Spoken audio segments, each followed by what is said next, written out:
ஒன்றிலிருந்து 14 வரைக்கும் கர்த்தர் என் வெளிச்சமும் என் இரட்சகருமானார். யாருக்கு பயப்படுவேன்? கர்த்தர் என் ஜீவனின் பலனானார்.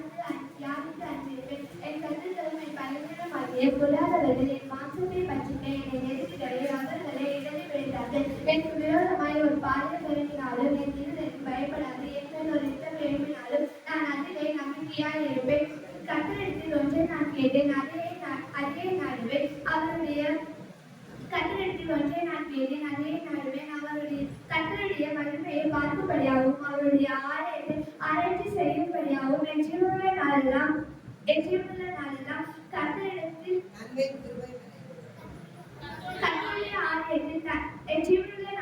கர்த்தருடைய ஆலயத்தில் தங்கியிருப்பதையே நாடுவேன். தீங்கு நாளில் அவர் என்னை தம்முடைய கூடாரத்தில் மறைத்து என்னை தம்முடைய கூடாரத்தில் ஒளிந்து வைத்து என்னை கட்டளையின் மேல் உயர்த்துவார். இப்போது என் தலை என்னை சுற்றிலும் இருக்கிறேன், என் சத்துருக்களுக்கு மேலாக உயர்த்தப்படும். அதே நிமித்தம் அவருடைய கூடாரத்தில் ஆனந்த பலிகளை இட்டு கர்த்தரை பாடி அவரை கீர்த்தனம் பண்ணுவேன். கர்த்தாவே நான் கூப்பிடுகிற சத்தத்தை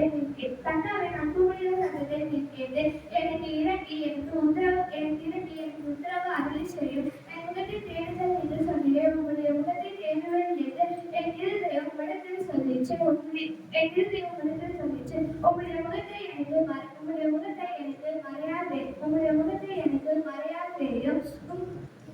என் கோபத்துடன் நமது அடியனை வைத்து போடாதேயும். நீரே என் சகாயம், என் ரட்சிப்பின் தேவனே. என்னை நிகழ விடாமலும் என்னை கைவிடாமலும் இரும். என் தகப்பனும் என் தாயும் என்னை கைவிட்டாலும் கர்த்தர் என்னை சேர்த்துக் கொள்ளுவார். கர்த்தாவே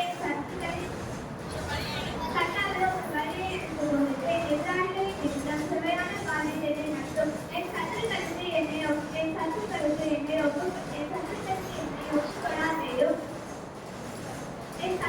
என்னை ஒப்புக்கொடாதேயும். பொய் சாட்சிகளும் ஆக்கிரமித்து சீறுகிறவர்களும் எழுப்பி இருக்கிறார்கள்.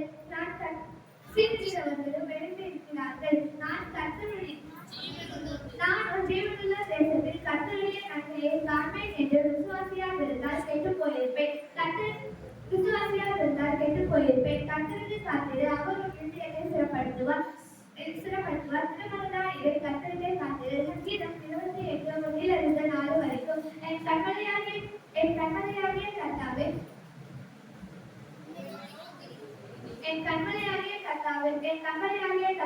உம்மை